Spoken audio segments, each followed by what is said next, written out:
Hello dear learners, welcome in this online session of amino acid metabolism. Today I will discuss the basic reactions of amino acids. In the next video I will discuss the urea cycle, which is a basic product of amino acid metabolism. So we will start with the video. It's a amino acid metabolism. So I will discuss here total 3 reactions of amino acid metabolism: the transamination, deamination and decarboxylation. So we will see all these reactions in detail. So first of all, we will see the transamination reaction as an amino acid metabolism. So what is transamination reaction? So when the amino acid undergo transamination reaction, okay, there is a conversion of amino acid to keto acid. Transamination means there is a conversion of amino acid to keto acid. Deamination means there is a liberation of ammonia. And decarboxylation means there is a liberation of, or we can say there is a removal of CO2. So all these 3 reactions are categorized like this. So the amino acid undergo the common reactions like transamination followed by deamination for the liberation of ammonia. The amino group of amino acids, it is utilized for formation of urea, which is in a excretory end product of protein metabolism. So in the next video we will see the urea cycle. It is most important. Now see, when there is a transamination reaction, how it will help to our body. This reaction, how it will help to our body. So just see over here, there is a amino acid. So this amino acid will go to protein synthesis as well. There is a synthesis of N compounds, means the compounds which have a nitrogen. Now see the dietary protein, the body protein. Here there is the amino acid undergo the transamination reaction, and there is a formation of it will form NH3 when there is a deamination reaction. So by transamination, what we will get? When, as I said, it's a conversion of amino acid to keto acids. So after keto acid, when it will convert to keto acid, it will help to produce energy in our body. It will help to synthesis of a glucose as well as fat and non-essential amino acids, which require our body. It's most important. Non-essential amino acids are generated by keto acids. So transamination is a very important process of our body. Now see glutamate. So when there is a conversion of glutamate to NH3, we can say this process as a deamination process, and it will liberate urea, which we will utilize in a other reaction. Now we will see the transamination reaction in detail. So what is transamination? As I said, there is a transfer of amino group from an amino acid to a keto group. Transamination means, what is the name says? There is a transfer. So which group is transferred over here? There is a transfer of amino group to the keto group. So it will generate keto acids. It is known as transamination. See, what is transamination? Here nothing is liberated. Okay, only there is a transfer. Okay, there is generally a transfer of a group. There is nothing is liberated. When deamination reaction occurs, there is a liberation of ammonia. Now it is catalyzed by group of enzyme. See everywhere. What is biochemistry? Biochemistry means biology plus chemistry. Okay, everything. How? Chemistry means reaction. Biology means we require some enzyme. Okay, to convert anything we require some enzyme. Now you know what is enzyme. So it is catalyzed by every reaction. Okay, every reaction needs an enzyme. So here, when there is a process of a transamination, it requires enzyme called a transaminase. Okay, so for example, recently we can say one example like amino transferase. We can say like alanine transferase, aspartate transferase. Like amino means a group, means the name of amino acid, and transferase we have to just mix it. So our enzyme name is a amino transferase. Now we will see some silent features of transamination reaction. So all the transaminase group, it will require PLP. everywhere. When there is a transamination reaction, it requires one group. It's a pyroxidyl phosphate. It's a PLP. And from vitamin B6, we will get ultimately the group. So specific transaminase exists for each pair of amino acid keto acids. So transaminase, like as I said, there are the enzyme like alanine transferase. There is no free NH3 liberated, as I said. See, this transamination and deamination process are going on simultaneously. But when there is a liberation of ammonia, we can say it's a deamination process. And when there is just a transfer, it's a transamination. So transamination is a reversible process. Means from amino group, we can get keto group. From keto group, we can get amino group. So it's a reversible process. We will see the example. So just see over here. Here I have taken one example. This is our amino acid 1. So from amino acid 1, you can see over here, with the help of a transaminase enzyme, it's converted to keto acid 1. So this group, just there is a transfer of this group and it will convert to keto acid. Where it's transfer? See, it will transfer over here. Okay. So we require PLP. So from keto acid to again we can get amino acid. So there is nothing, just a transfer of NH3 to CO group. Okay. This is a transamination reaction. So it's a very important of a redistribution of amino group. See, as I said, it will require for glucose synthesis, for synthesis of non-essential amino acids, energy generation. Okay, simply when amino acid undergo transamination, so finally it will concentrate nitrogen in the glutamate. Glutamate is an example of this reaction. It's the only amino acid that undergo oxidative deamination. Now see, don't be confused. We will go through this. When we will see deamination, you will get in detail what is it. So all acid requires except lysine, thioridine, proline and hydroxychlorine. It will participate in transamination.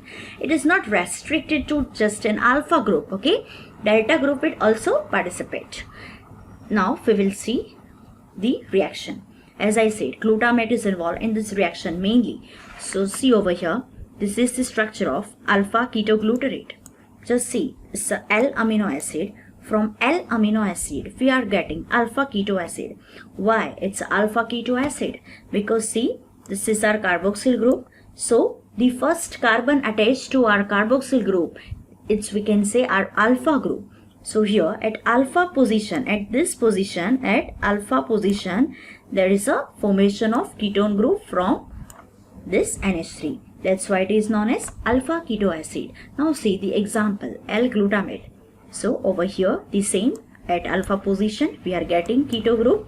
This is nothing, just in place of R, you are including a carbon chain and you will get the structure of L-glutamate. It will convert it to ketoglutarate. As I said, it's a reversible process. What happened again? Alpha ketoglutarate will convert to L-glutamate. So this is all about our transamination reaction. Now we will see deamination reaction. So what is deamination reaction? There is a removal of amino group from amino acid. Okay, there is a liberation of ammonia.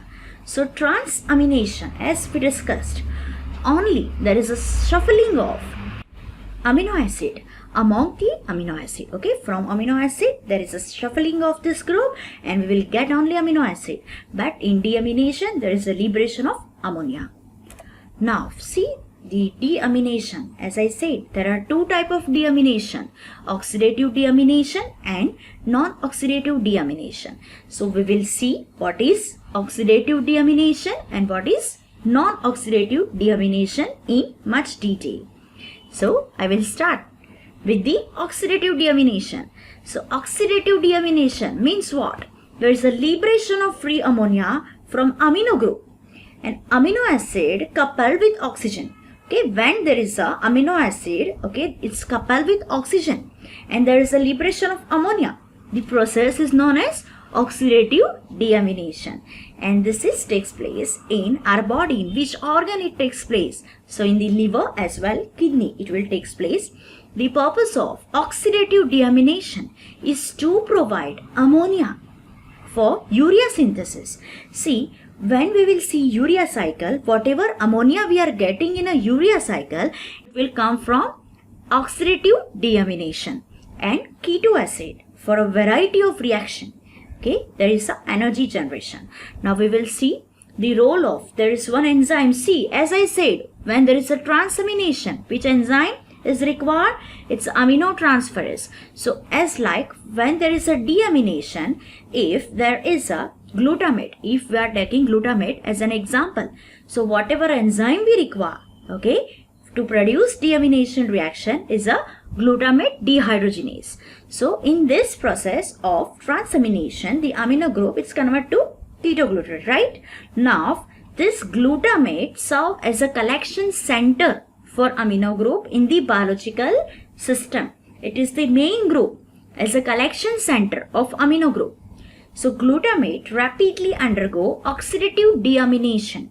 Okay, it will catalyzed by one enzyme, that is a glutamate dehydrogenase. So this enzyme will involve in a oxidative deamination reaction.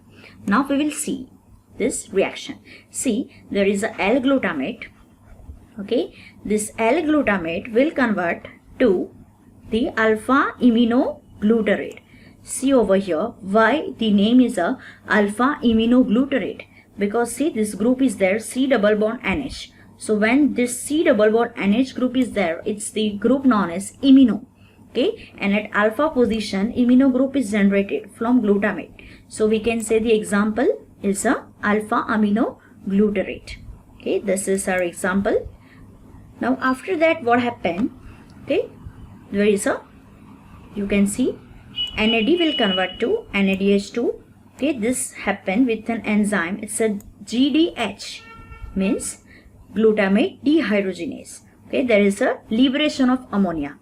Okay, now see, with H2O it will give the glutarate. Okay, and there is a liberation of ammonia. So we are getting, after deamination, ammonia as a liberation product. Now we will see the next, oxidative deamination by amino acid oxidase. Okay, you can say you have to use two enzymes. You can use two enzymes over here. One is a dehydrogenase and other one is a oxidase. So L-amino acid oxidase and D-amino acid oxidase are flavoprotein and processing FMN and FAT respectively. So they act as an corresponding amino acids to produce alpha keto acids and NH3. We will see by example. See, this is our L-amino acid. Okay, it will convert to alpha keto acids and it will liberate ammonia. So with the help of the enzyme, it's a L-amino acid oxidase, this reaction happens. Now see, FMN, it will convert to FMNH2, and here what happened in this reaction? So from H2O2, there is a, we will use, it will catalyzed and the H2O will be liberated and 1/2 oxygen will utilize over here, and we will see our reaction. Okay, we will get our reaction. So this is all about oxidative deamination. Okay, there is in presence of oxygen, the reaction will take place and there is a liberation of ammonia. Now we will see what is non-oxidative deamination. As I said, we will see there are generally three kind of reactions of amino acid. Okay, first is a transamination, then deamination and decarboxylation. So decarboxylation, what is decarboxylation? It's nothing, just a part of non-oxidative deamination. So we will see this all reactions in detail. So non-oxidative deamination, there is no presence of oxygen and these reactions will require different enzyme, and we can say there are 5 type of reaction. Okay, totally 5 reaction is there, and because of different enzyme, there are a different type. Okay, so first is 1-dehydratase, the enzyme. Okay, this is nothing. What is 1-dehydratase? Is nothing, just a name of enzyme. It's a 1-dehydratase. So this enzyme deaminates amino acid containing hydroxyl group. Why the enzyme name dehydratase? Because here whatever amino acid, whatever we are using, okay, having a hydroxyl group. That's why the enzyme name is a dehydratase. For example, now see, these are the example, like a serine, homoserine and threonine are the example of a amino acid which having a hydroxyl group, means OH group. Okay, hydroxyl means we can say the OH group, OH group. Okay, so just see over here. Now see the serine. Okay, as I said, there is a OH group in this reaction. So see, OH group is in this reaction is there. Okay, now see, we will take an example. As I said, it's a dehydratase. So with the help of the enzyme, it's a serine dehydratase. What happened? Okay, what we have to do? What is deamination? Liberation of ammonia. So at last what happened? What will happen? There is a liberation of ammonia. So here what happened? Dehydratase means there is a removal of H2O. So just see, from this amino group, okay, NH2, there is a removal of H and the removal of OH. So there is a removal of H2O and it will generate alpha amino acid. Now with the help of the enzyme, again serine dehydratase, this alpha amino acid will convert it to pyruvic acid. Okay, so again what happened? There is formation of O. Okay, means CO group, it's a keto group from amino group. So there is obviously removal of the ammonia and we will get the pyruvic acid. So this is our reactions for hydroxyl group. Now we will see the next. The enzyme name, it's a 2-desulfhydrates. So this enzyme deaminates sulfur containing amino acids. For example, cysteine and cysteine. Okay, it needs pyroxyl phosphate as a coenzyme. See, we require some coenzyme over here because when we require coenzyme, because our enzyme in sometimes it will not in active form. Okay, it will require more energy to activate. So at that time we require some coenzyme. So here the example is a cysteine having SH group, it's a sulfhydrase group. So now with the help of the enzyme desulfhydrase, okay, it will remove our H2S group. See, H2S group is removed over here. Okay, from this H is removed as in our reaction, and here there is a generation of alpha amino acid. As I said, this group is a amino group, C double bond and H. Now from this we can get a pyruvic acid, means from amino acid we are getting keto acid. So have you seen now this both enzyme, okay, or we can say this both the cycle, like a deamination and transamination will occur simultaneously, but we are getting it in a individual way. Now see this is, as I said, it's a simultaneous process. So what happened? Just there is a transamination, so the NH2 is converted to keto group. Okay, so this is a transamination and this is a liberation of ammonia, means a deamination process. So this both process occur simultaneously. Now we will see the next, it's a Transamidination. So what is Transamidination? Transamidination means the transfer of amidine group, okay, from a donor molecule to an acceptor molecule. There is a transfer of amidine group. Now see which is a group, which group is transferred over here. The first group, it's a CNH NH2. Okay, here this is the structure of arginine. We will see in a urea cycle.